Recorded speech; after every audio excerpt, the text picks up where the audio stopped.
మాగంటి సునీత గారికి సింపతి ఓట్లు పడే అవకాశం ఉందా, లేకపోతే మాగంటి గోపీనాథ్ చేసిన అభివృద్ధి పనులపైన పడే అవకాశం ఉందా?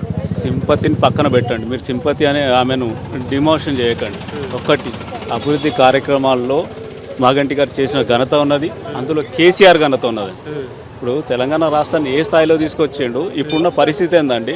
రేవంత్ రెడ్డి చెప్తున్నారు కదండి, ఎవరి దగ్గరికి పోయినా అప్పు పుడతలేదు, మనం ఎట్లా దొంగలు లెక్క చూస్తున్నారు, చెప్పులు ఎత్తుకుపోయేటట్టు మన రాష్ట్రాన్ని మనమే, ఆయన సీఎం అయి ఉండి మన రాష్ట్రాన్ని కించపరుస్తుండు, అది కూడా మీడియాలో, సోషల్ మీడియాలో. ఆయన పాలనకు నిదర్శనం అది. ఆయననే కించపరుచుకుంటుండు, వేరే కించపరిచే అవసరమే లేదు. అది మా రాష్ట్రాన్ని, ఇప్పుడు మేముండే రాష్ట్రాన్ని వాడు మొన్న సీఎం అయ్యి మన రాష్ట్రాన్ని కించపరుస్తుండు. ఇది అభివృద్ధికి ఆటంకం. ఇట్లాంటి నాయకులను ఎప్పుడు కూడా క్షమించదు. ప్రతి ఓటర్కి ఇదే నేను చెప్తున్నా, మన రాష్ట్రాన్ని మనం ముందుకు తీసుకుపోవాలి తప్ప కించపరిస్తే ఏ ఎమ్మెల్యే కానీ, మినిస్టర్ కానీ, ఆఖరి సీఎం అయినా కూడా మనం ఓటుతో జవాబు ఇవ్వాలని చెప్పి నా మనవి.